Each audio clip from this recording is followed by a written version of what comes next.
You have to start laughing, and then it looks like I said something funny before we did the intro. Okay. Hey, welcome back to the Isaac Abrams Show, everybody. I'm your host, Isaac Abrams. Today's very special guest, returning to us for the very first time, actor, comedian, producer, writer, and director, Erica Cantor, everybody. Hello. You can follow her on social media at erica.cantor, as you can see here on the screen. And on today's episode, we talk about, you got to do the recap because I don't really remember. We talked about how I lost my backpack. And that's it. That's all we talked about. We talked about losing a talked backpack about for it for 45 minutes. Too long. We're working on it. But it did eventually lead to an almost lesbian date, which is a very riveting story. Yes. My audience is all male. Yeah. And they love hearing lesbian stories. They're going to love it. They're going to freak out. We're here for it, and it's fire. Yeah. Is that right? You can to it as long as you follow me on Instagram. Well, they'll Cut never that. hear that part. We talked about how I got into comedy. Yep. We started and didn't finish about 14 stories, which are all very funny.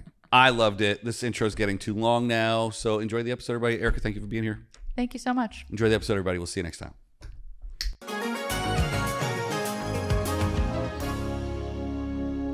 Speaking of branding, what are you wearing? Oh, I've got new shirts. People got to buy the shirts. Yeah? Where's my John Lennon? Is there any licensing problem there? I have no idea. I made them on Rush Order Tees. Hey. Okay. DM me if you want one. All right. And what is that? Where's my John Lennon? Oh, you want a guy like John Lennon. Is yeah. Like we don't really have a John Lennon. We have Taylor Swift and she, like, no hate. People love her. But like, she's singing about boys and broken hearts and like selling out the biggest stadiums in the world, and people are flying across the world for it. And it's like, where's the guy that's like, hold on, it's gonna be all right. Like, that's what I need. Okay. That's what I need out of a musician right now. And I feel really let down. Are you like up on new music? Do you know like if there was a John Lennon, would you be aware of him? No. God, oh, no. okay. So but I just feel like I haven't found one. And honestly, so it's not that he doesn't exist. It's that you don't know about him. I don't know about him. And if there were, he'd have to be huge. So also, I was wearing this shirt the other day, and a comic came up to me. He was like, oh, yeah. And like, he beat his kids, right? And I was like, shh, leave that. Shh, I didn't really know about that. So we're going to. Well, what's his kid's? His kid's name is like Sean Lennon, right? Yeah, something like that. I'm going to Google it. What's John Lennon's kid's name? Because he's a musician. Yeah. But he has too much trauma inflicted by his abusive, peace-loving father. And that's tough. And that's really tough. And I feel that for him. Julian. But there is a Sean. There's a Sean, oh no, Lennon. Which, if you say it the wrong way, is very funny. It should not be pronounced, oh no. Oh no. Wow, 2 children, Sean and Julian. I don't know. I want to be so up on music that I'm like, well, what about this guy? But I don't know anything about current music. The what I would say, the closest that I've found to that is actually not within like a folksy singer-songwriter vibe, but like some electronic music. Because those are the like hippies these days. Is they're mixing beats and they're like, oh, shanty, shanty. Okay. Like that's the hard pass, full disagree. No, thank you. Not even a little bit. I can't. I mean, you're gonna have to really sell it. You're gonna have to make a better point than that, because EDM. We're talking about I'm not talking about like Izu, right? But like I'm talking about like some of Camel Fat's music. Like if I listen to that, you could just make shit up now. You could just be like, and Bleep and Blap did this new one with the guy with the head. Like, I don't know. I'm oddly connected to that world through friends that make content for DJs. But when they're talking, it's the same as what you're saying now. They're like, Triple Knife just came out with a new hot drop. And I'm like, I don't know what any of that means. Right. But I think valid. I hear you. I see you. I'm not negating you. Very defensive with the hand push, right? I'm not negating you, but I do think there are certain songs that I listen to with that I'm like, okay, this is giving me the experience that I want out of my music of like, okay, we're all on this planet. And it's gonna be okay. Is it original music or is it another song like remix with a hot beat?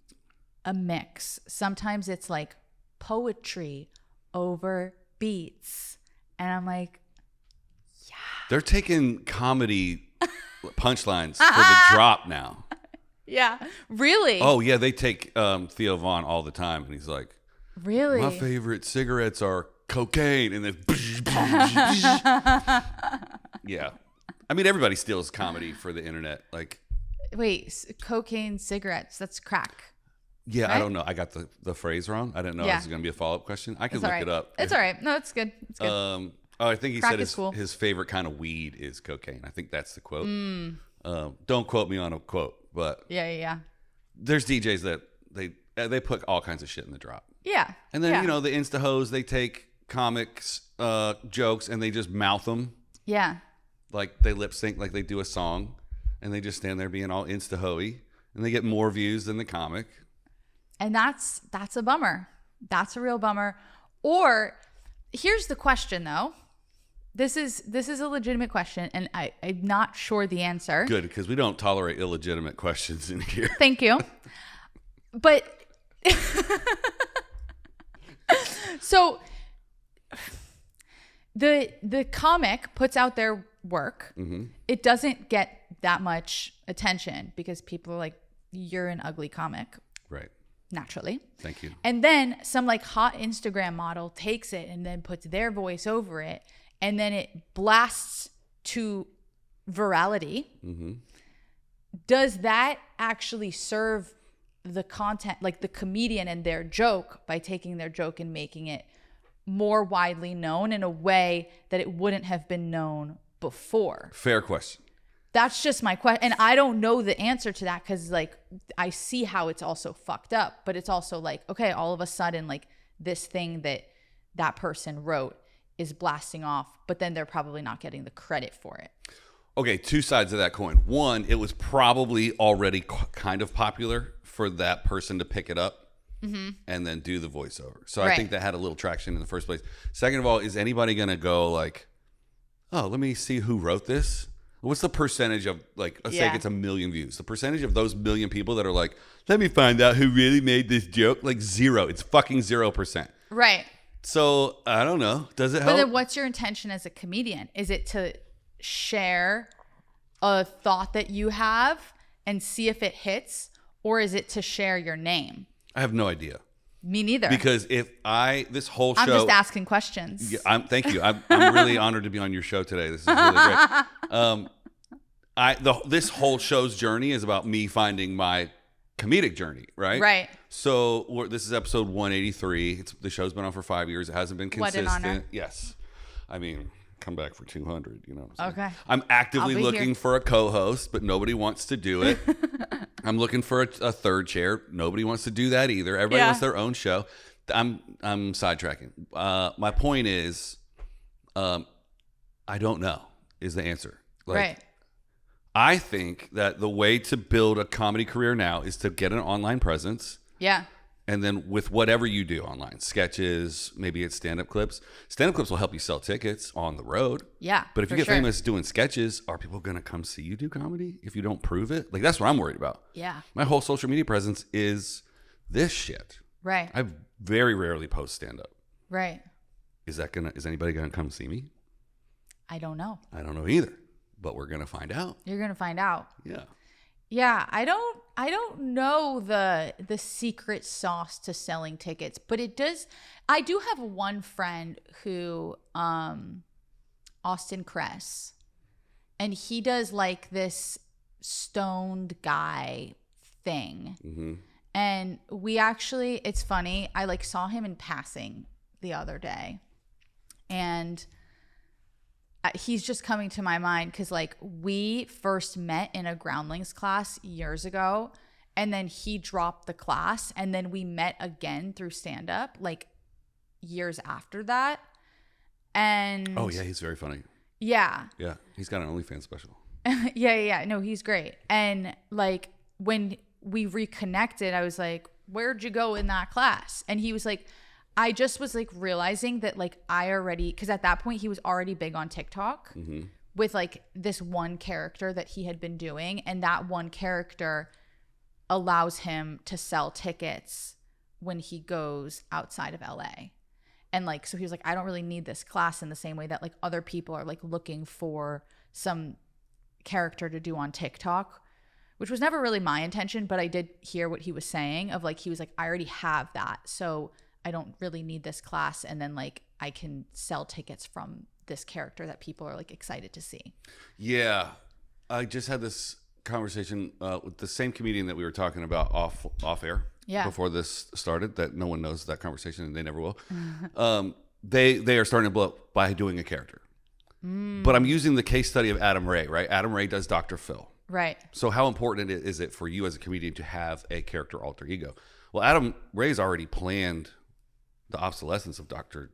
What is it? Dr. Drew? Dr. Phil? Dr. Phil. Sorry.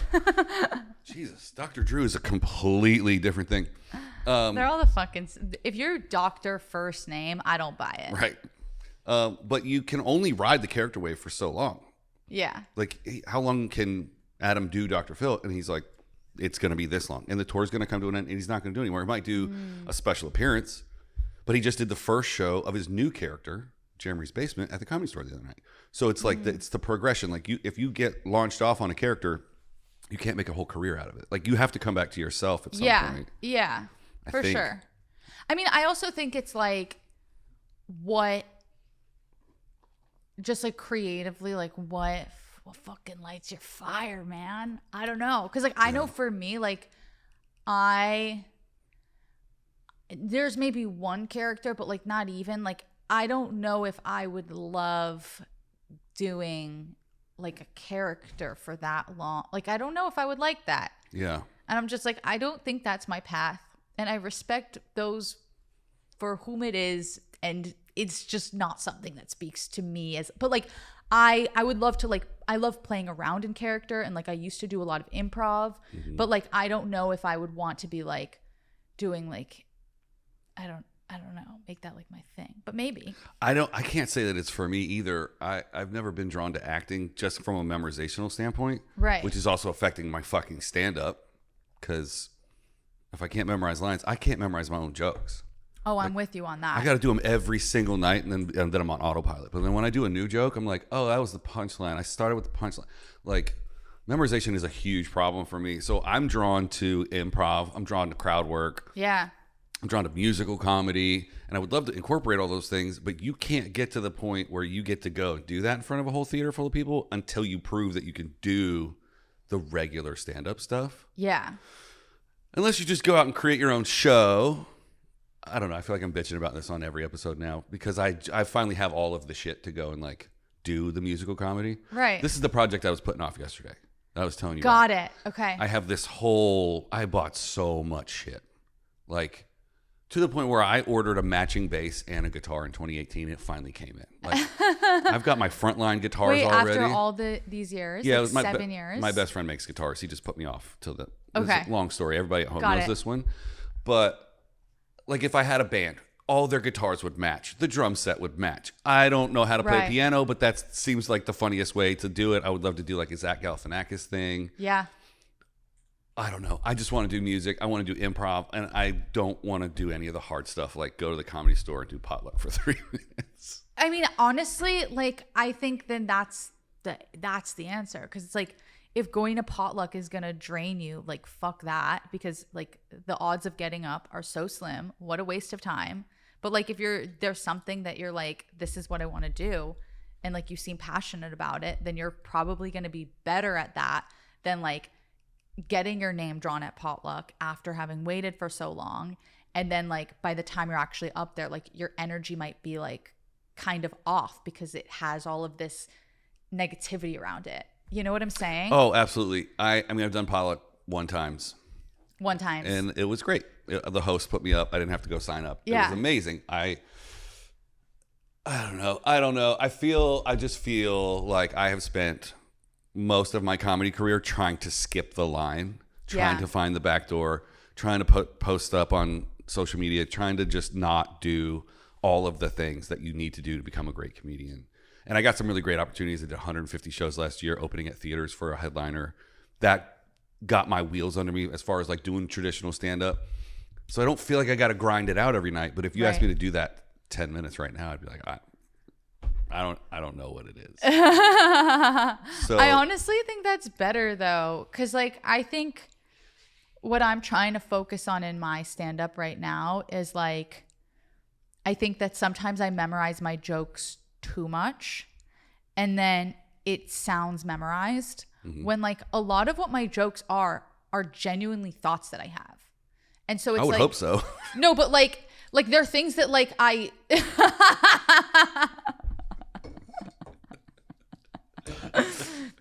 yeah. This next one. Yeah. This next one is a thought that I had. No, but like, do you understand what I'm saying? Like, they're like things that like I would talk about with friends. Yes.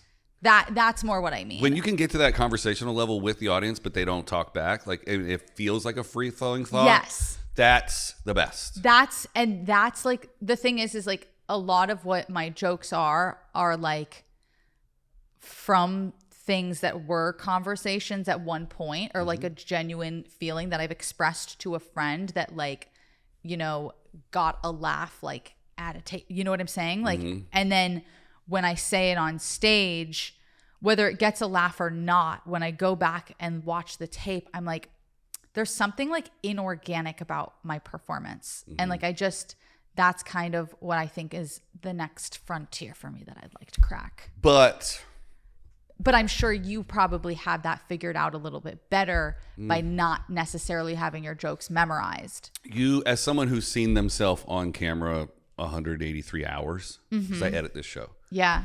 You can see the inauthenticity, but can the audience see it, right? So I just put out a stand-up clip that was a year old. I watched it back. I was like, oh, I don't even want to put this out. And like all my buddies back home that had never seen me do stand-up, they were calling me like, you're great. You look like a natural. Like, we're so proud of you. You're doing your thing out there in Hollywood. And I feel Hollywood. like, yeah, Hollywood. Mr. Hollywood. My point is, I can sense the things that were inauthentic in that performance. I see myself pacing back and forth. I see myself and internalize how nervous I was. But for someone who doesn't know you or just a general audience member, are they going to be able to tell? Like, the whole thing is acting like you're not nervous. Right. Yeah. So if someone who doesn't know you goes, man, she's really got the coolness going on up there. Chill as hell. But you will always sense any inauthenticity that happens. Even for a split second, like if you blink one time or you say one word or you stutter on one word, you're going to go, everybody knows. Everybody knows I'm faking it. The thing that bothers me that I've been looking at in my tapes is like, I was talking about this. Let's watch one of your tapes right now. I'm pointing it out. I'm like, back. Wow, you're right. Literally, Isaac, when I tell you, like, I want like a stand-up coach, like not like, I don't want to do a fucking stand-up class. Like, I just want to like have a fucking guru who I'm working with, who's like my coach, and we go and we watch the tapes and it's like, notice how your like eyes were weird right there. Like, do you know what I'm saying? Like, I'll like look around the room, like if I'm like trying to remember what I'm saying, and I'm like, the answer is not on the fucking ceiling. And then that is the thing that I'm like, I feel like that to me could also be read as inauthentic to the audience. Because it's like, if we're actually having a conversation, I'm not like, oh, you know what I'm saying? I do know what you're saying. Roly-poly over there. To an audience, when you look up, you could be looking like you're making this thought on the fly. Okay. And the most beautiful art of stand-up is when it seems like they just had this thought. Okay. Which is why everybody thinks they can do stand-up. Because like, they're just standing up there talking. Yeah. I have thoughts. I could say stuff. But it's not. It's pre-rehearsed. It's recorded. You know what I mean? Like, you wrote it out. So when you're looking around and you're thinking, it lends itself to coming up with it on the fly. I'll take it. Unless you check out and you're like, yeah, so I was at dinner the other night and this bitch was like, oh my God. Like, yeah, no, not like that. Yeah. Yeah. If you just look up for a second. Yeah. Depends on which direction also. So as a former poker player, if you look up and to the left, you're lying. And if you look up and to the right, you're also lying. I think, it's the between You're doing it jokes. Literally right now. You're thinking and looking up. I'm lying. Oh, shit. I'm lying. Well, thanks for coming. It's been our show, everybody. You never told me I had to tell the truth on here. That's also I never true. swore an oath, okay? That's right. Here, put your hand on this The riddle difficult book riddles for smart kids. and swear on the riddles that you will not tell the truth for the rest of the hour. I will not tell the truth for the rest of the hour. There we go. Because we're just here to be silly. For smart kids. What even is this? I feel like I'm going to open this and like not be able to solve it and immediately have to kill myself. I've never gotten one, right? Okay, that's good. Yeah. That makes me feel We good. wanted to write easy riddles for dumb kids. Okay, I like that. But every single guest I've asked a riddle to has gotten it right. Really? Okay. No pressure. Oh, God damn it. We'll do Now it I'm later. scared. We'll do it later. I got improv stuff to do. I got all kinds of shit. Cool. I don't think we're going to need to go to the notes. Okay. I can tell already. Yeah. We're flying. But I'm going to take all that serious stuff that we talked about Yeah. with stand-up. I don't put that at the end. Because by the time we get to them, we're going to be so silly. We're gonna be vibing. We're going to be vibing. Our listeners are gonna be laughing. Oh, so much laughing. So much laughing and playing. So let's do a little bit of the like, who are you and where did Okay. you come from? Because we fucking don't know each other. Yeah. No, we don't. Not even a little bit. No. But quick facts. Erica and Kiki Anderson Yes. with an E came and did one podcast, number one podcast here. Mm-hmm. And so I feel like I've known you an hour and a half of chatting. Yeah. I was sitting third chair. You heard me gabbing. Dude, it was great. I We hope you had a guys, ball. let's plug it. Are you guys actually, is it ready to plug? Or is it super secret times? What I think that we would say is Kiki and I are working on like some kind of project together that's podcasty, Okay. and just to follow us on Instagram to stay tuned. Great. Yeah. I think that's where we're at with it. At Erica dot. At Erica.Cantor. Did I spell it right? Yeah, that's Are right. you related to the restaurant? No, that's Cantor's with an E. Okay. Yeah. It's Kiki with an EN, and then it's Cantor's with an Yeah. Yeah. No, but my Cantor is Cantor. So that's the difference. But yeah. That was a good correction for the audio only listeners. I'm always thinking of the people. Yeah. Speaking of podcasting, let's plug your pod. You got a pod. Yeah. The FU podcast. The big FU. The big FU. Yes. What does it's FU stand for? Like fucking up, failing up. Right. The tip. What have you. Right. What have you. But yeah, it's like an interview podcast, and I talk to like comedians, entrepreneurs, novelists, TV execs, movie producers, like the whole gamut, and like find out how they made their way into the entertainment industry. Mm-hmm. And like some people who even like pivoted out of it. Truly some of my favorite conversations that I've had in my entire life were from that podcast. Yeah. Yeah. Podcasting is fun. Podcasting is awesome. It's the best. Yeah. If only like there was a way to like make a career out of it. Yeah, I haven't cracked the code on that. So Oh, it's so hard. it's tough, but it's very, very fun. It is a lot of work, like way more work than I ever thought that it would be. Is it video?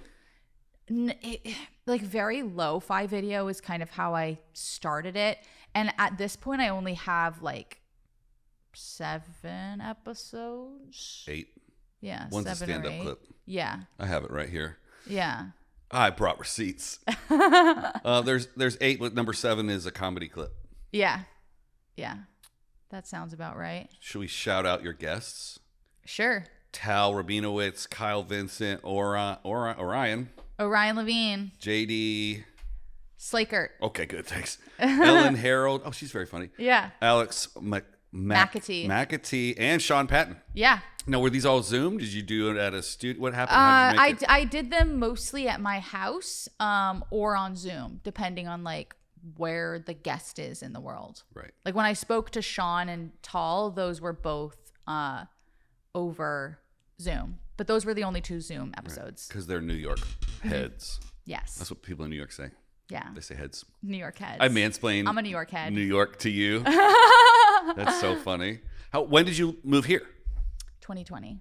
Oh, Yeah. probably. I'm guessing January, February-ish. No, I came like September because I graduated college during the pandemic, and I first of all knew that I didn't want to go back to New York, like because I just kind of always felt like that was where I was going to end up.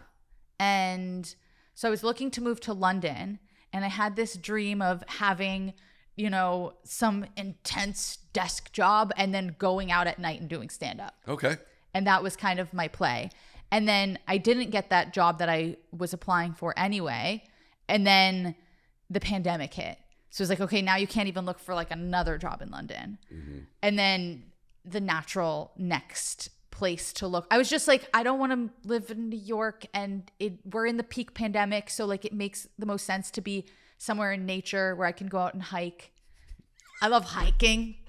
Nature. What the fuck is funny about that? when I think of nature, I don't think of like the metropolis of Los Angeles as like it wouldn't be my first location to shoot if we were making a nature commercial. Yeah, we've got Runyon Canyon. Oh, Canyon. Runyon Canyon. Okay, do a voiceover commercial for Runyon Canyon. Go. Runyon Canyon. Get fit, bitch. I love the character choice because that's exactly how everybody that goes to Runyon Canyon talks. Even the guys. She's in a matching set. Yeah. Okay. Her hair. They. Perfectly Dyson air wrapped. Mm-hmm. They. Yeah. You think? Because even guys wear matching sets to. Okay. The guys are wearing Lulu there. Right. Yeah. Or they're wearing like jean cutoffs and hiking boots. I have a specific girl in mind. Okay. Okay. She has extensions, hair extensions. We love that. Long ass nails. Okay. They might be press on because she's bougie looking, but I don't know that she's objectively rich. She might work at a coffee shop nearby trying to be an actress and blows all of her money on lip injections and Botox. In the hopes to find a financier for her lifestyle. Yes, because she's kind of reaching that age where she's realizing acting's not going to work out. Because AI is taking over. Yeah. But she's hitting Runyon Canyon weekly with her chihuahua and her cunty friends. And I love them. And their chihuahuas. I love them. Yes. Yeah. Do you have a group of friends like this? No, not really. So this is the friend group that you aspire to be. This is what you're manifesting. I don't even know if I would say that. I just observe this friend group. I observe this friend group and I go, interesting girls. As you're there by yourself, like. Yeah, literally. But I can be your friend. Can I get a word in? You walk like 10 feet behind them and you're laughing at their stories. Like, Brad was so hot. Oh my God, he roofied me too. What a sketch. That would be so funny. Yeah, no. Runyon's sick, man. Yeah. Los Angeles, to be fair, does have a lot of beautiful nature. You just have to drive 2 hours to get to it. Which honestly I do. Like I will drive an hour for a beautiful hike that leads to a crystal clear swimming hole. That lights my fire. I know exactly where that is. Malibu? Yeah. It's like around Malibu, but a little bit more like inland. It's like an hour north. I could show you pictures after the show. We could link to it in the show notes if anyone's looking for some all trails. This producer's so lazy, he's never gonna do that. He's gonna be like AI makes the show notes producer. Now. Yeah, such an idiot. There is another one that's like, if you looked at the valley, if my hand was the valley, there's one up in Los Angeles National Forest. It's like an old bridge that you can jump off of. Oh, send me the link. I love that. I love that shit. A good 5 mile hike. It's a whole day with the homies. Right. We're hitting it. Where are you at with floating on rivers in tubes? I've never done it. Kern River. But I would. Oh, yeah.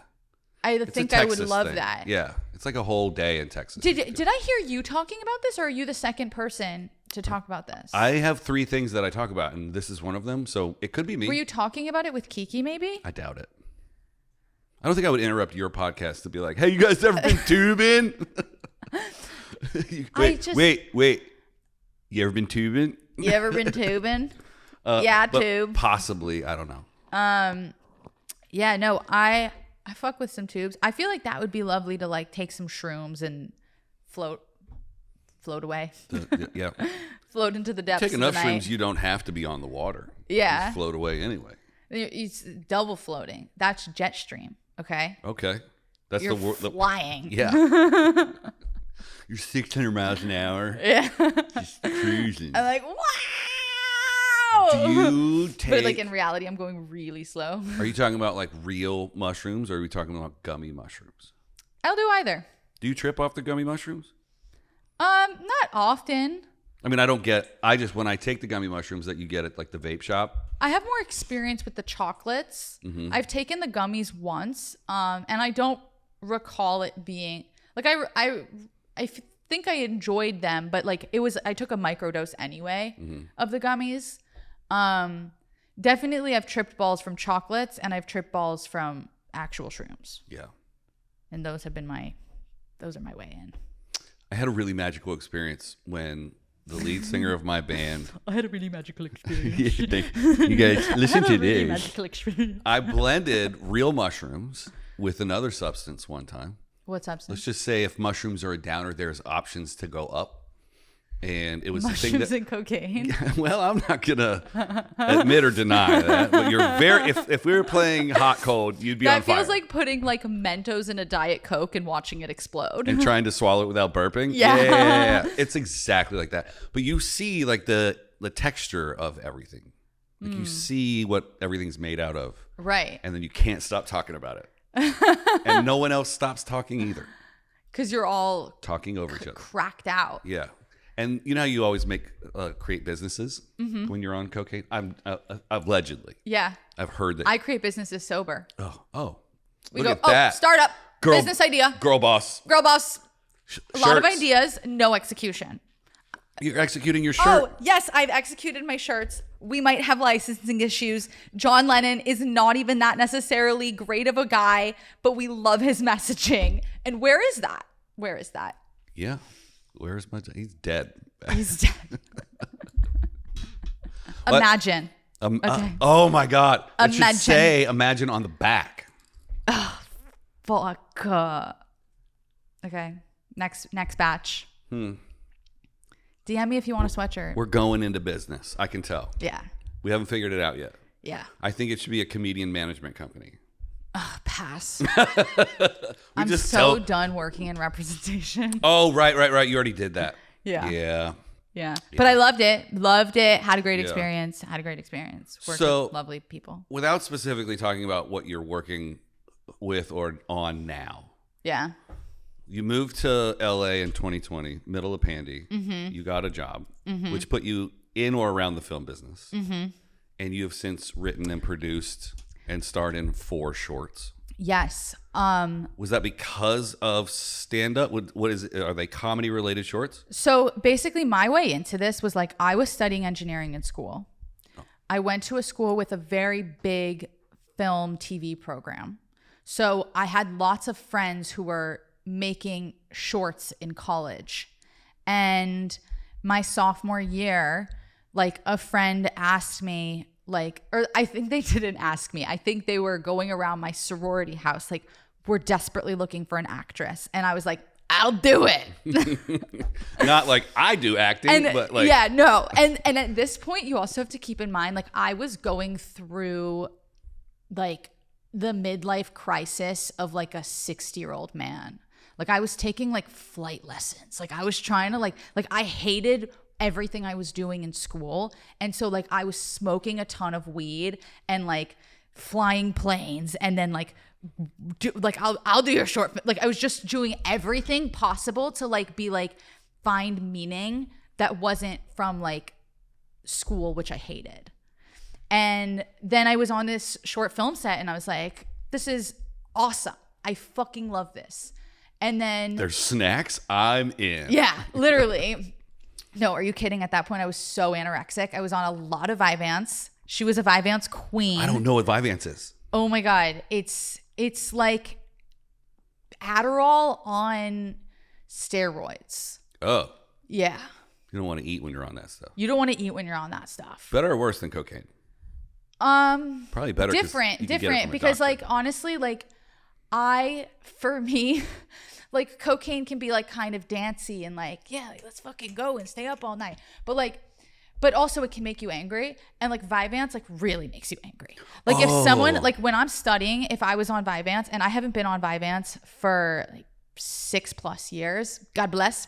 And if I was like studying on Vyvanse and like you see me, like I've got energy and this is half a cup of matcha. Yeah. Okay. Like if someone came up to me, I'd be like, don't talk to me. I'm working. Like it was just the Vyvanse gremlin is very powerful. I think someone has been secretly slipping me Vyvanse my whole life because I'm just an angry fella. Yeah. For no reason. But you seem approachable. You see me on the street, I got my head down, my sunglasses on, and I'm not approachable. Yeah. No, I believe you. It's a different, like, I don't know. It's not a pleasant experience. And then to get down from the Vyvanse, you got to smoke weed. And I'm like pretty much off every weed. day. Yeah. And like, is it like a hard crash? Really hard crash. Who did your doctor put you on it, or did you just find some? Can I tell you something so fucking crazy? No. I'm gonna say it anyway. Thank you.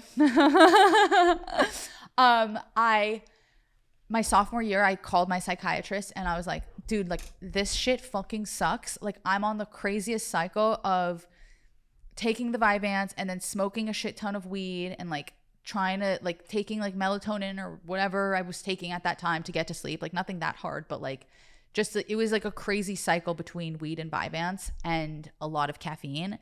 And he was like, yeah, like that's pretty normal. Let me just give you another pill to help you taper off the Vyvanse at night. And I was just like, fuck you. Like this is not doctors on commission. Yeah, doctors on commission. And like looking around at like all the people in my college and being like 80% of these people are on something. And there's no way 80% of them have ADD or ADHD. And there are people who actually have that, but not the percentage of people that are on it. Yeah. I wonder how many people would be on it if doctors weren't financially incentivized to prescribe it. Yeah. I don't know. We'd have to like move to Russia to find out. Oh, yeah. That's great. Go to a communist country. I don't know. Oh, yeah. Like, we could just go to Canada. Yeah, we could go to Canada. Canada ain't giving you anything you don't need. Really? Well, it's public health care there.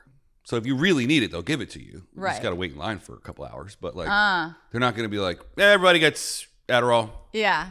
I don't know. I've never been to Canada. No, I've been to Canada multiple times. Not in my adult life. I've been to Canada one time for JFO. Canada's cool. We might all end up having to move there at some point. Well, it might become part of the United States. Yeah. We'll see whichever happens first. Well, we need the Golden Dome now. I'm moving to Costa Rica. Like as soon as shit goes haywire. Have you been? Yeah. I haven't been to Costa Rica, but I've been to most of the rest of South America. I've got to check Costa it out. Rica. Because I want a farm. I want a beach farm. Yeah. I want to grow all my own food, and I want to chill on a beach. That's what that circle back is nature. Yeah. That's like the real nature. I was legit looking at like farmland in Hawaii during Pandy. Really? Yeah. There's parts of the Big Island that are still super cheap because you can't get water or power. Yeah. But you can get solar and catch some rain. And what stopped you from chasing your dreams? Honestly, the most delusional thought that I've ever had in my entire life was, I don't want to add a 3.5 hour flight to my tour that I don't have. So like when I'm going back to the States to do a show, I don't want to add 3.5 hours to go to New York. I want to, it's already 5 from LA. I don't want to make it 8. Yeah. Which is the dumbest thing I have ever. I could just be chilling, eating my own fruit right now. Yeah. You fucked up. Mm-hmm. You fucked up. Yeah. I'd be following you to the farm. Yeah. Cause there's like, I guess there's work exchange programs now. Woofing. I've done that. Woofing. Yeah. It sounds sexual and it is. And it is. The interview process is I was propositioned to a 12-person orgy. Well, at least in Italy. At least they wanted to share. Yeah. I was like, you guys are fucking ugly. That's why you're there. Wow. Yeah. So you went and did some fluffing? Woofing. Woofing, excuse me. Fluffing. Wrong word. You were in Italy and you wanted to stay there for a while, so you offered to work on a farm for room and board. Yeah, in Tuscany at a vineyard. Do you know anything about vineyarding? I was picking grapes. Mm-hmm. I learned I used to be like a big wino. Like I could be like smells like leather. Like that Oh, right. Yeah, It's and got I can still notes kind of do that. berry. Yeah. Yeah. Were you going to be a som? No. Just I just was like a low-grade alcoholic Sick. and loved wine. Most people that do that, though, they hide it behind, oh, I'm studying for my som. Yeah. No, I had no interest in being a som. Just straight up alcoholic. Yeah, I love wine. I just love wine, love food. Wine pairs well with food. So I've heard. Yeah. I can't drink red, but please continue your story. Oh, there was these girls who were studying to be oenologists. So that's the study of wine. I did not know that word before I had gone there. Ooh, no. And Sean Ono. Right.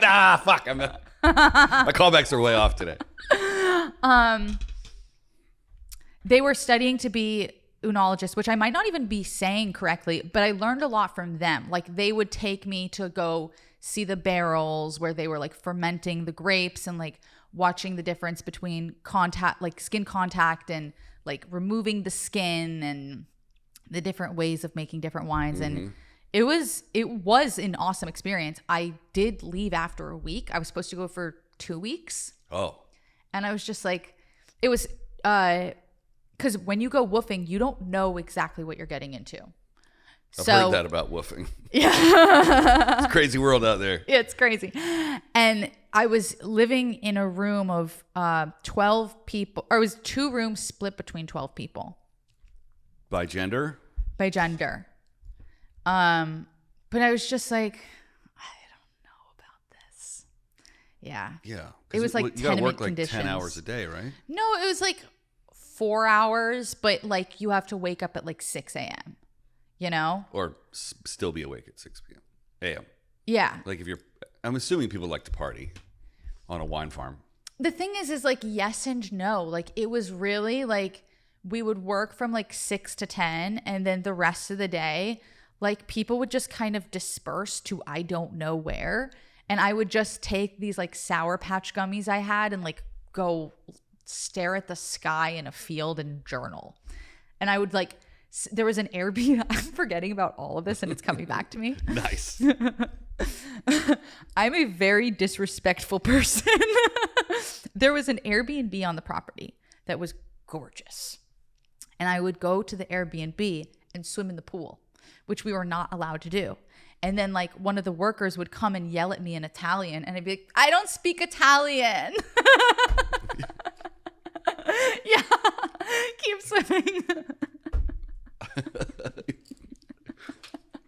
Yeah, literally. Was there people staying in the Airbnb? No, because it was an empty Airbnb.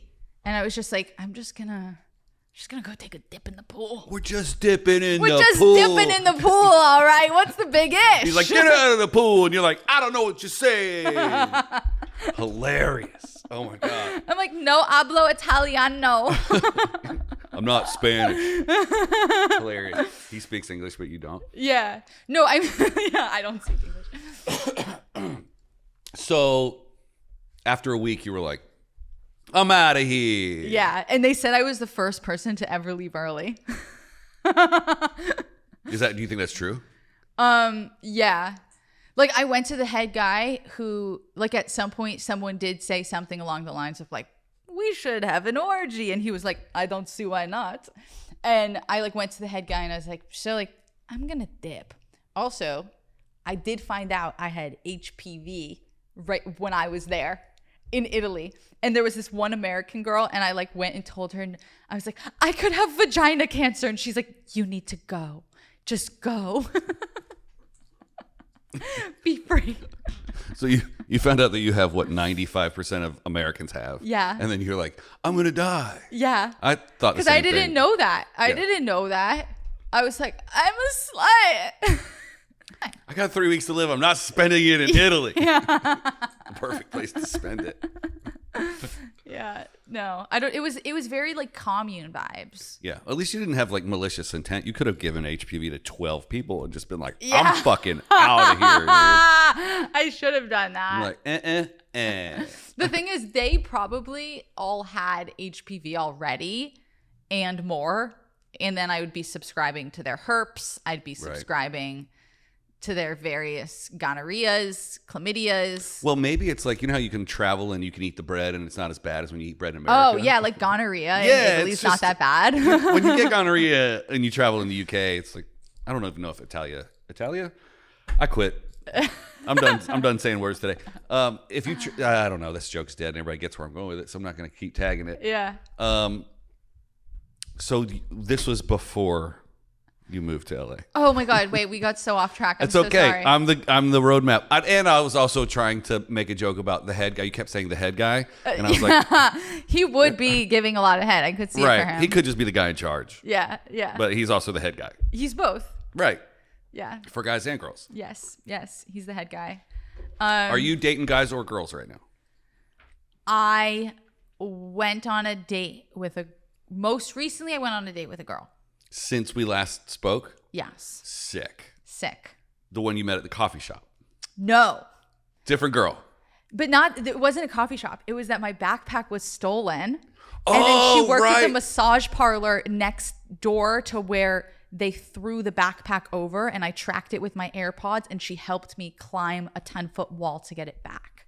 Wow. Because you said that in like the pre-show notes. You were like, ask me about my backpack. And then you just spit it out in like 20 seconds. So that segment's going to be real short. Tell me the backpack story. Backpack lost. You've Over got the it. fence, found it. The thing is Check. like when this first happened to me, like I was giving each of my friends a 10-minute monologue on every detail of the story. And now I'm like, I just don't even care enough to repeat it. Yeah, it's like a joke from last year. You're like, Yeah. I don't tell that one anymore. Yeah, like that's dead to me. You sent me that It's email very last season. At Last 10:30 night. last night, and already today you're like, I don't fucking feel like it. Okay. It's a 14-hour turnaround. We've moved on, Isaac. We don't talk about the backpack anymore, old man. All right, take it easy. Yeah, it's done. It's done. Thank God for AirTags, though. Yeah. Oh my But God. they took the shit out. You got just the bag back?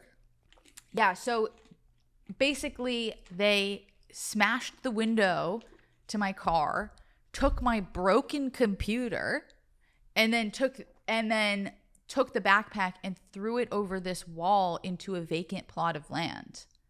And so then I had to like figure out how to get the backpack back, and there was this like Eastern European chick in the massage parlor next door. So you weren't there getting a massage? Well, I did get a massage. Hey, I need help getting my backpack. Oh, $60. No, literally, I was like, I'm really stressed. So you know what? I'm going to do it. What were you doing in the neighborhood? Was that the intention? You parked there to get a massage? And No. then your shit got stolen? No. I live in Silver Lake. So this is all in Silver Lake. We are neighbors. Really? I live in Frogtown. Okay. Cool. Yeah. I love Silver Lake. It's the best. I was at Taco Lena for dinner. Okay. You know Taco Lena? It's I'm on new. Sunset. I'm very new. Okay. It's on Sunset Boulevard. Great tacos, great vibes, whatever. I park on like, it's a busy street, but I parked in kind of like a dark spot. And here's the thing. I'm just going to be honest. I did notice that there was glass on the ground where I parked. And I was just like, car accident. Oopsies. Oopsies. And yeah, so my LA brain hasn't totally formed yet, but I do think this was a formative experience for my development. Did they blow out like the little tiny back window that's really hard to replace? No. Which one did they get? Just the front passenger. And I was going to meet this girl that I've met like twice. So I didn't want to like walk in like fucking Dora the Explorer with my backpack. So I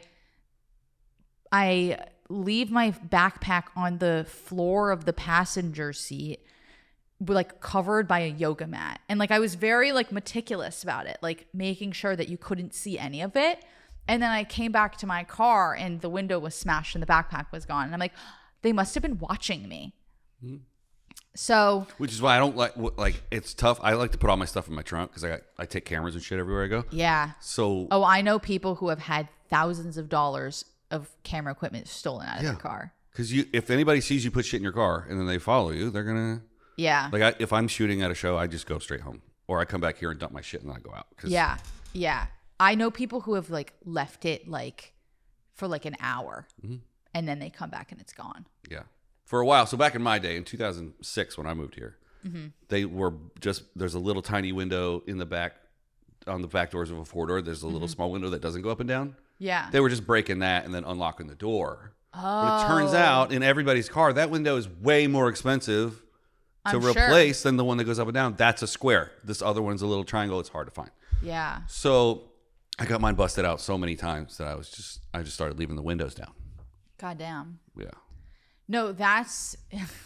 Wait, you started leaving the windows? Did I hear that correctly? In that car back in 06. The car wasn't worth shit. Yeah, if I said the name, it would be like, oh, you have a fancy car. No, it was an old ass, formerly fancy car. Right. And they kept breaking in because they thought I had money. Yeah. And one time I was a PA and I had all my PC and I left my PC in the car. And it was $1,000 worth of PC. And they took it. Yeah, that was the most painful part of it was I had to replace my computer, but it was broken. And like it would do this, and I took it to the Apple store twice, and both times they were like, nothing's wrong with it. Like you're just gonna have to replace it.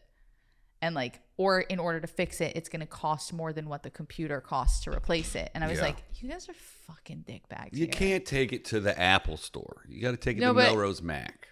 I did, yeah, Melrose Mac. Oh, they're crooks too? Yeah, they're like the thing is I don't think they're being crooks. I think they're just like trying to sell you a new laptop.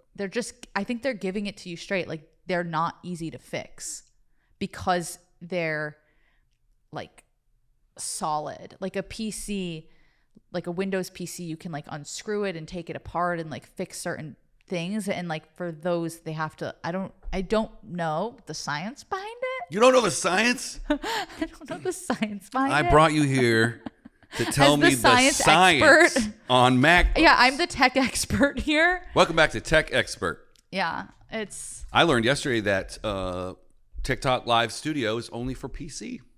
Really? So if I wanted to run all of these cameras through like a little converter, like that little box right there, and then go on TikTok Live with my cameras instead of my phone, I need a PC. I can't do it with a Mac. Really? Yes. Or you can do what's called parallel. You can run a software that opens Windows on a Mac. But by the time you buy that, it's a yearly fee, and then you buy another thing, then you got to buy another thing. You can just go to Best Buy and get a $100 laptop that's got Windows on it. That's very interesting. I did not know any of that. Yeah, consider yourself educated.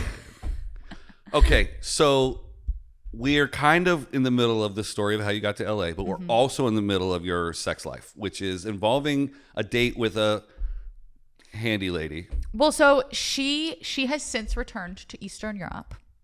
Oh, what part? Do we care? Girl, I don't even know. Oh, didn't get to know her. No. Wait, so you were meeting a girl for tacos, which is also very funny on its own. On Cinco de Mayo. Oh, okay. I know Yes. exactly where I was. Where were you? I was at the Comedy Store, so my alibi is airtight. But your backpack gets stolen while you're on a date. Yeah. You come back to the No, car. I wasn't on I was just meeting a friend. And then I come back to a car. I was just meeting a friend. And then my backpack is stolen. And I'm like, oh shit. So then I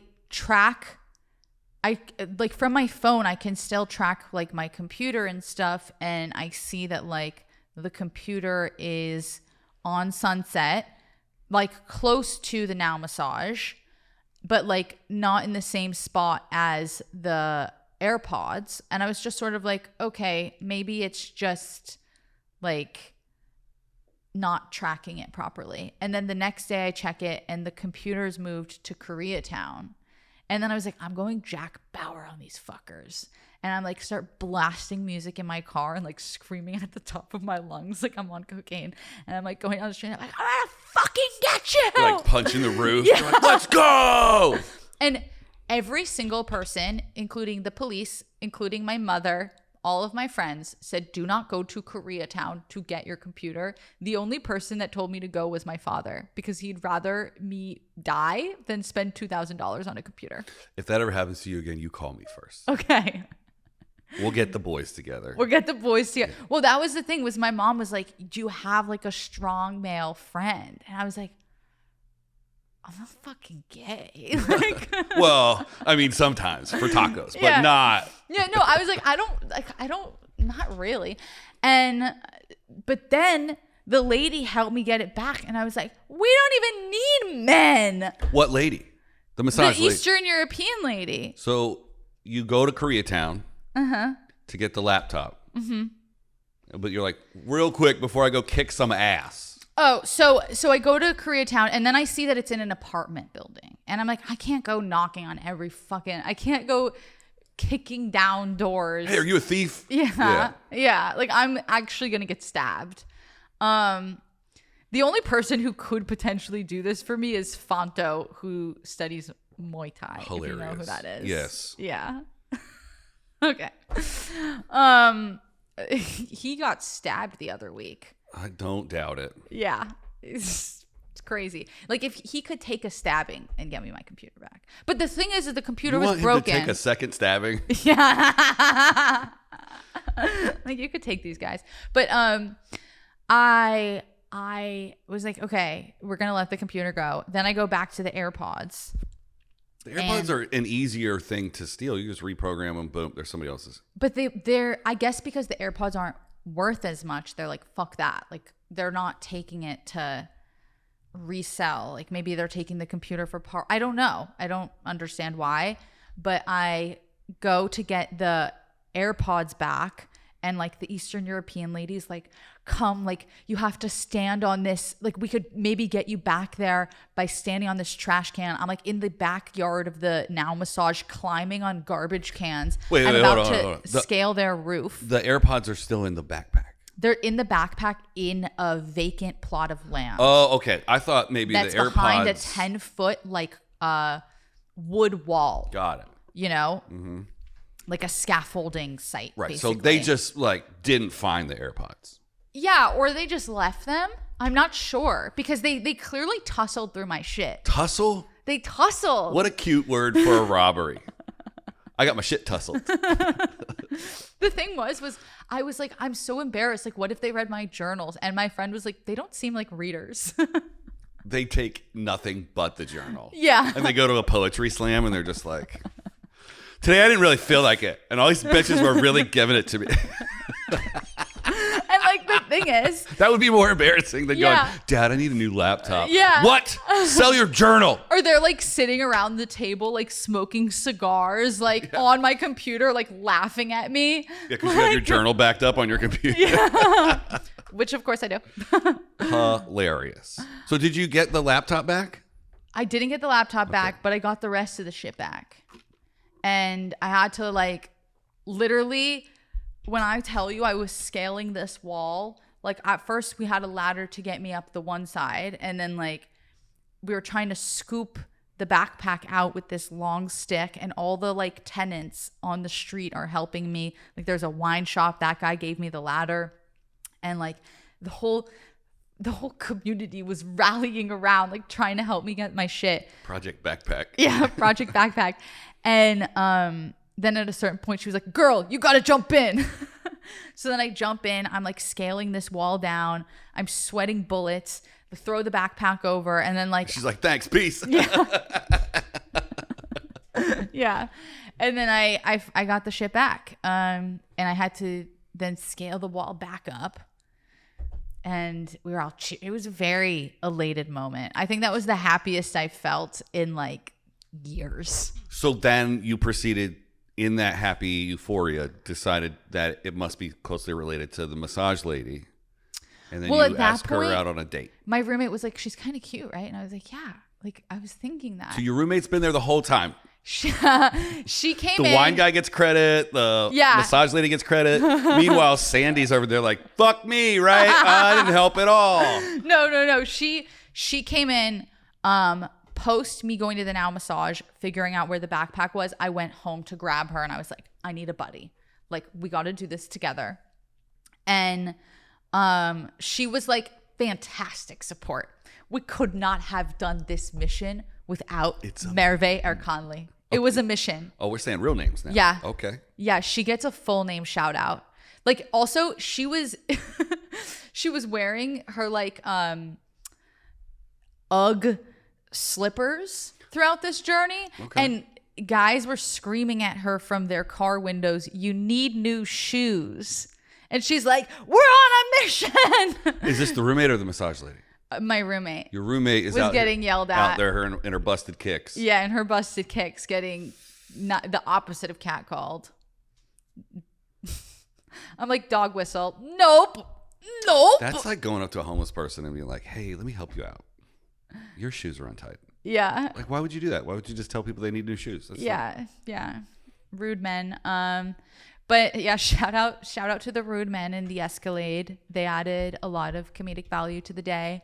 And on the way over the wall, like my roommate was like cracking jokes the whole time and like we were laughing. And then on the way back, I was like scared that I wasn't going to be able to get over. And like when I tell you my body was like vertically or horizontally over this wall and I'm holding on for dear life and she's cracking jokes and I'm near sobs and I'm like, not right now.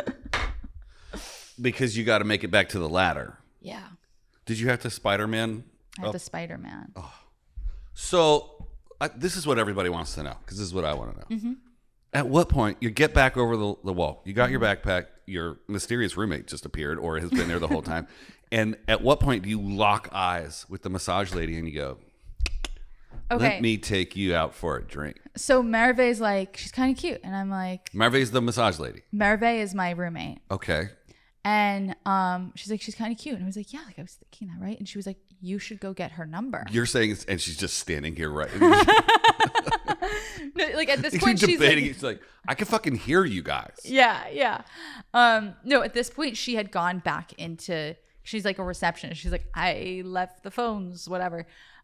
People are stealing all the massage shit. Yeah. And so I was like, yeah, I should. And then I go to give the ladder back to the wine guy who gave me the ladder so generously. We don't know his name.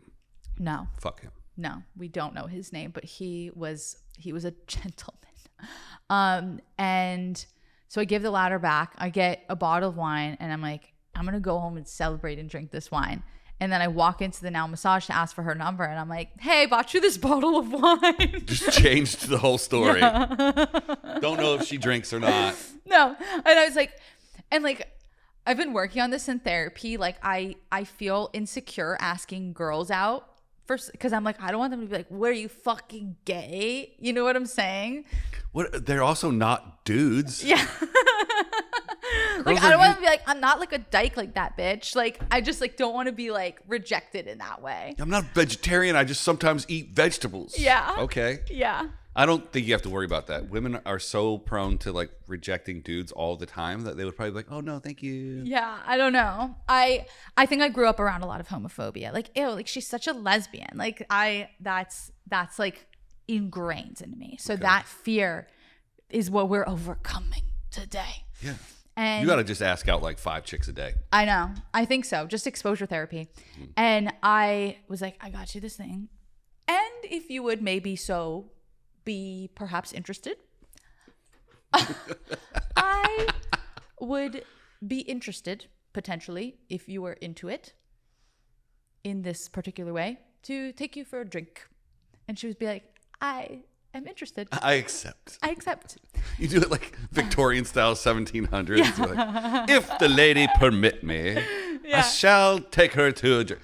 Wow. Yeah. And she was like, yeah, bitch, whatever. Let's go. Yeah. And she shut the But store then down. we were like exchanging texts for a little bit and nothing ever came of it, which I was like, that's fine. She just took because I think she deserved the wine. I think she earned it. Mm-hmm. Like she got that backpack back. Yeah. Like I'm not that determined of a person. Like I think I lack a lot of grit that you need to make things happen on this planet. I don't know.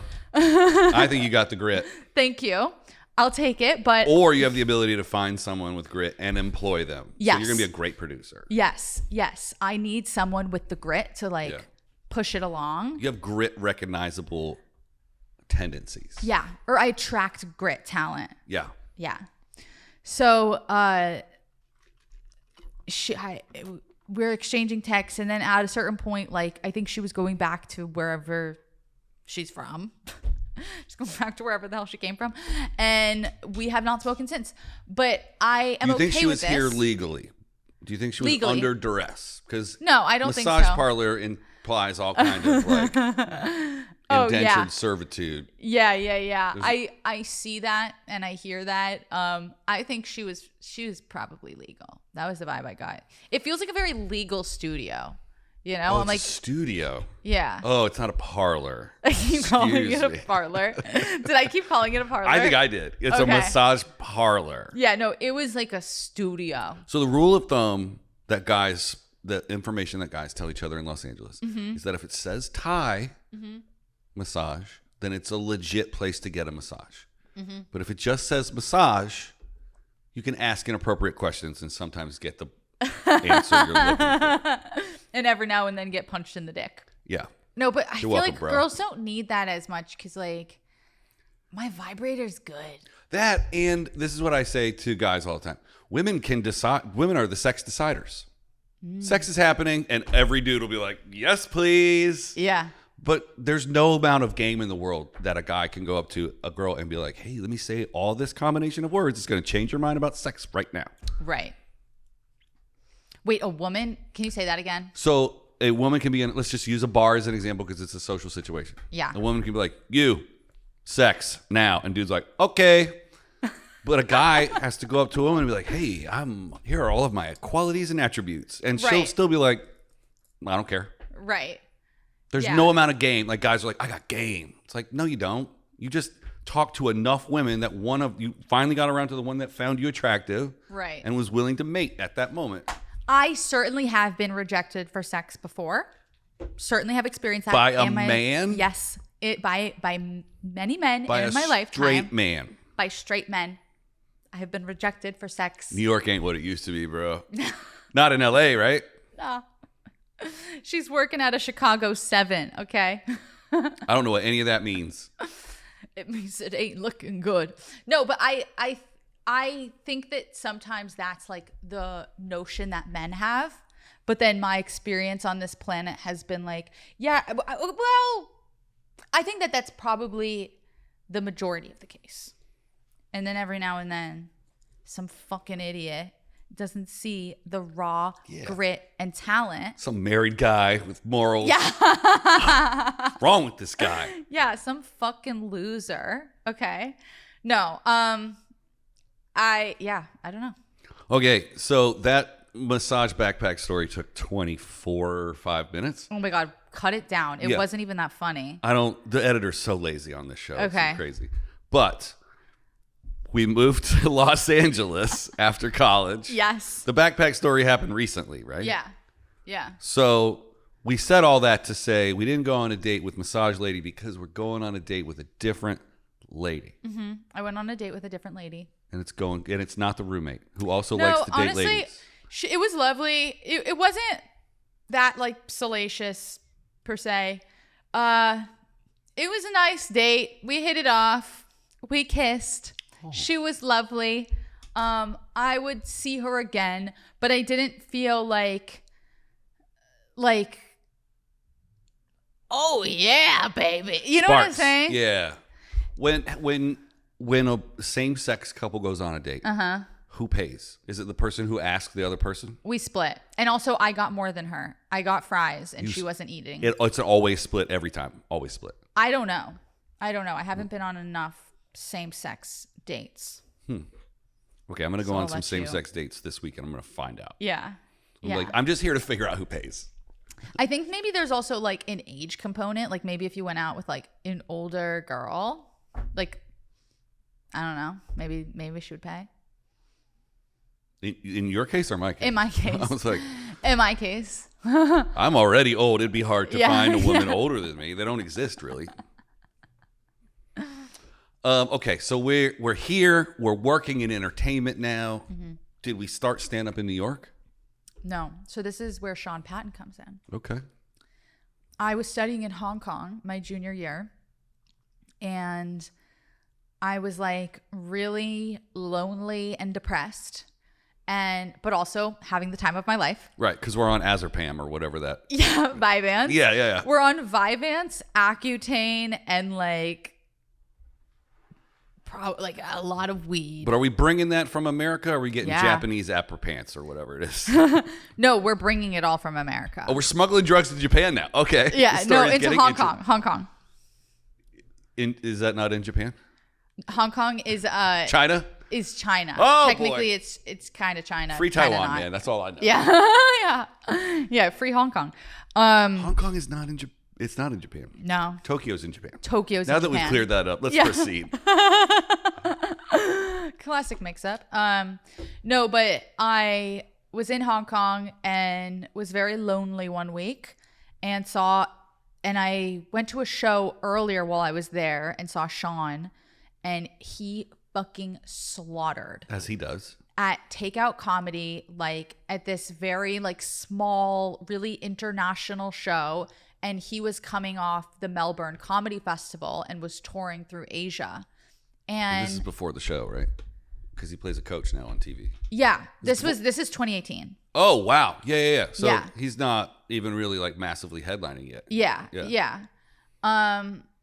And I was just like blown away. Like I was like, because first of all, like I grew up watching a lot of comedy, and like especially like Jon Stewart was someone that like growing up, like I was like, that's the smartest man on the planet, like who can take such complicated issues and like boil it down into something that's, you know, comprehensible but also hilarious to a wide audience. Mm-hmm. And granted, probably not even a wide audience, like a liberal audience, Right.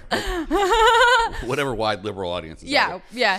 But like fucking loved that, and like always kind of had like a secret kind of draw towards comedy and writing. And then I saw Sean Patton like touring through Asia, and I was like, oh, and you can travel with this. And I love traveling. Like I love traveling. And you can like connect with people across the globe and like see the world this way. Like that's fucking incredible. Yeah, and you don't even have to fuck 12 people working at a vineyard. Yeah, no, you don't have to do any of Just gotta that. use your thoughts. Yeah. And I ended up taking like one stand-up class. And then I went to San Francisco and I was studying design for 3 months. And I like started doing stand-up open mics pretty consistently. Cobb's? Like not at Cobb's because that's like the big club, but like I was like doing Milk Bar, like open mics, you know? Yeah.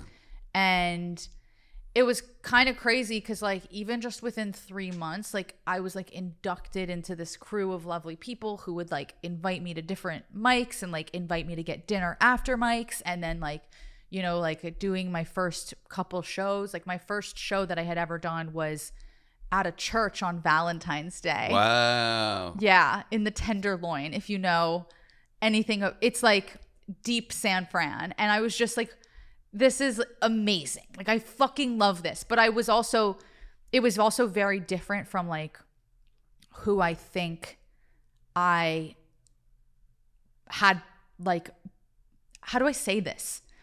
I was like humiliated by this like life transition that I was also going through at the same time, because it was so far from who I had been that I kept it all pretty like under wraps, you know? Because you didn't want anybody to find out that you were pursuing comedy? Yeah. Like I didn't start posting about comedy until like years into it. That's interesting. Yeah. And it's funny because like even as a senior in college, like I did I took one class. I didn't do as much stand-up in Chicago once I was back at school, but I did take one class that winter and like performed to like, you know, for your final, you do a show or whatever. And like, it's like a huge college show, probably not that huge, but like it's a full room. And I was just like, didn't even appreciate like how cool it was to be like performing in front of so many people and like rocking it in that way. Cause then once you graduate and then you start doing it again, it's like you have to build that all on your own before you can get to those audiences, which takes a long time. And it was just like served to me on a silver platter. And I was like, and I'm also like so embarrassed about this thing that I do. Like my little quirk. Sorry, I'm having flashbacks of like every college show I've ever done, and I bombed every single fucking time. Like my first time out with the last headliner that gave me, like I was doing his videography, but he also gave me 10 or 12 minutes. Yeah. Our first show on the whole run of 150 shows was at a college. Yeah. And I didn't have a set. I just ate shit. It's such a specific, like, I think because I was also in college, all my jokes were like about being in college. Sure, you write what you know. And like that really hit with those audiences at the time. Right. Because they're also like, oh, ha, ha, ha. Like, this is exactly what we're going through. Right. You know? I mean, it was probably murderous. Yeah. But you said Chicago. Mm-hmm. So I went to school outside of Chicago. That's where the college was? Yes. I thought it was in New York. No. Okay. I'm from New York. You're from New York. Yeah. College in Chicago. Went to Japan/China. Who cares? Yeah. And then went to San Francisco straight after Japan and then back to Chicago? If we draw it on a map? Yes. Okay. Yeah.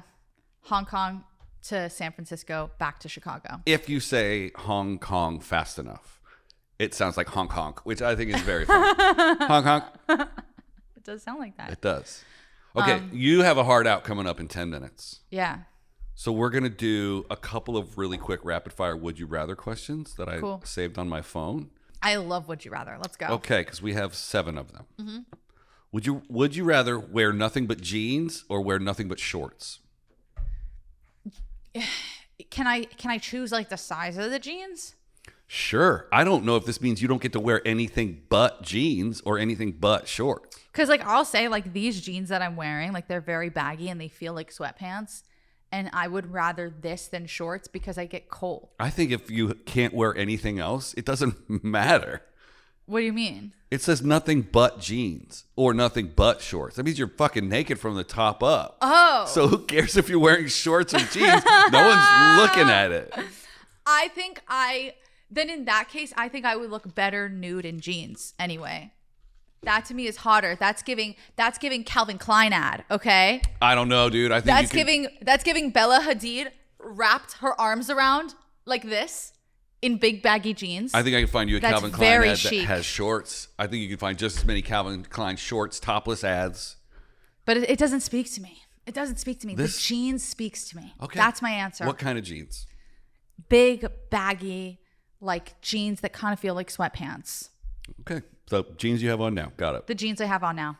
Agree to disagree. I would take shorts. You take shorts. But men love shorts, and I don't know what's up with that. Because it's cool to have like your knees down out in the wild. I grew up in New York City, and it'd be freezing in the winter, and there'd always be some fucking kid showing up to class in a blizzard in shorts. I grew up in the East Coast and I wore nothing but Umbros until I got boners. It would be 6 below zero and I'd be 9 years old just rocking Umbros in December. Wait, what are Umbros? Oh, they're soccer shorts. Okay. Before they had the actual soccer, it's parachute shorts. Got basically. it. Yeah. But then once, you hit 12 or 13. Yeah, it'd be a blizzard, and like there'd be like some kid on the fucking Foursquare court. Like, Yeah.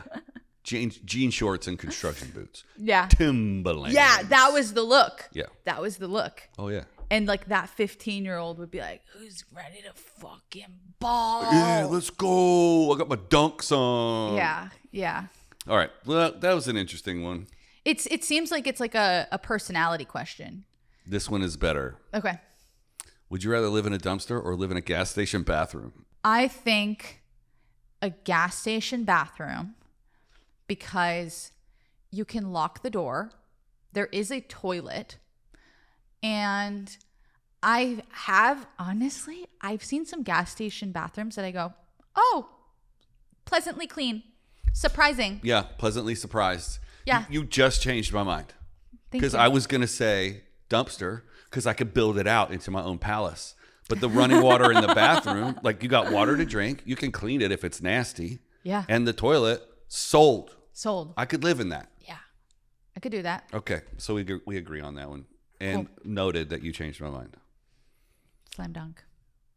Would you rather be a genius that everyone thinks is an idiot or an idiot that everyone thinks is a genius? I think stupid people are happier.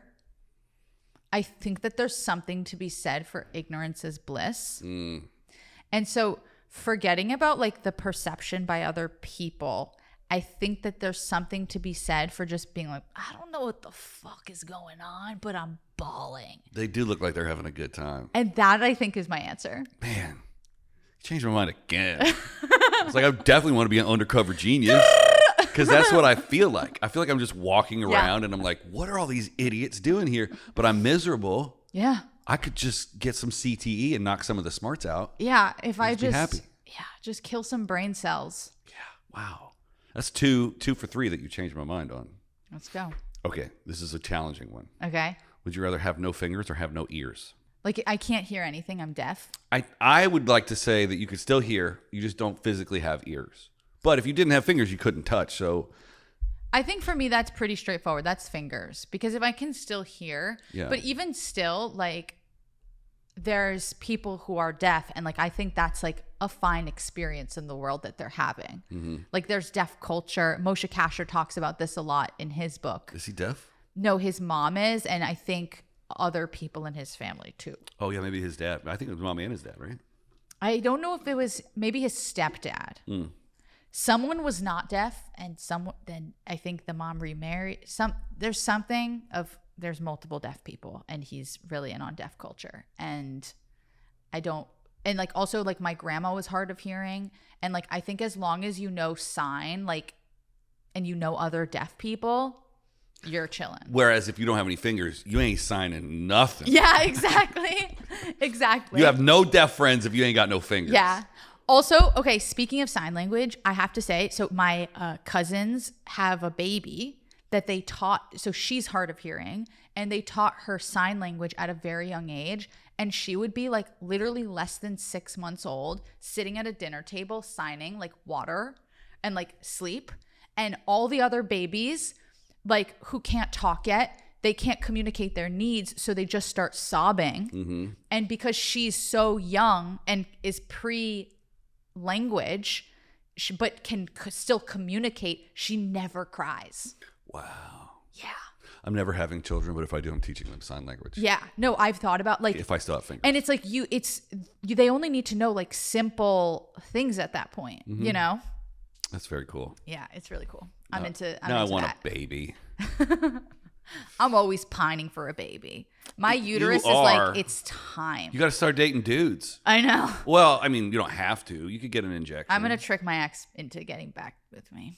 It's going to happen. We got 3 minutes left, and we can't unpack that shit in 3. Are you kidding me? You're going to trick your ex? Well, we shouldn't unpack it because we haven't even spoken yet. And he did tell me the other day that I should move on. And I was like, so you mean that I should talk to you this weekend?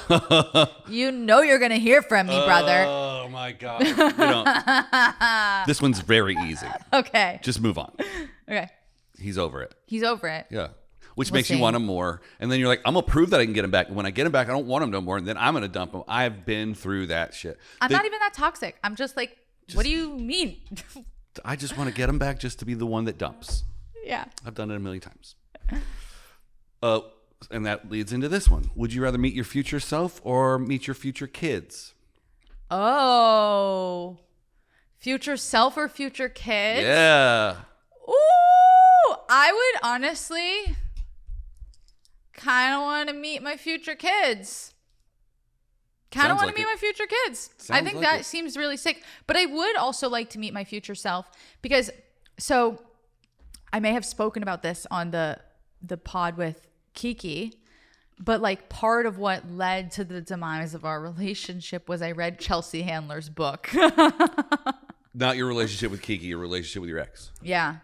Chelsea's good like that. She'll ruin a relationship. Yeah, she will ruin a relationship. And she had this whole thing of like basically being like, when I was a girl, I wanted to grow up and be this kind of woman. And now I feel so proud. And she like bookends the book by being like, and now this is who I am. And like, I thought that was really beautiful and impactful. And like, maybe it would be cool to meet myself at 80, 90 years old, you know? Yeah. I just want to know how it turns out. Yeah. So I would meet my future self because I'm not going to have kids. But I want to be like, how much money do you have, bro? I'm like, what wisdom does that tortoise of a woman have? Do you know what? Like, that's what I'm looking for. Or it could be a shock. Like you meet that person, your future self. How old are you? 20? You're in your 20s, late 20s? 26. You meet your future self and they're 35. And you're like, we don't get past 35, bro. Or they're 28. You're like, you got 3 weeks. I don't know why. I think I'm going to live till I'm like 103. I don't think there's going to like, be I'm going to be like planet. fucking like leather. Okay. You're going to make it through the apocalypse? Yeah. I'm going to be as... You barely got your backpack back. But I did. You better hope there's But a lot. I did. You better hope there's a lot of massage parlors in the apocalypse. Yeah. And wine stores. Of course. Because that's how you're going to get your people together. Yeah. Or I'm going to move to space. I don't care. Move to space. I like this one. Would you rather be the lone survivor of a bank hostage situation? Okay. Or stuck in an elevator on your own for 53 hours? Woo! I know which one I'm taking.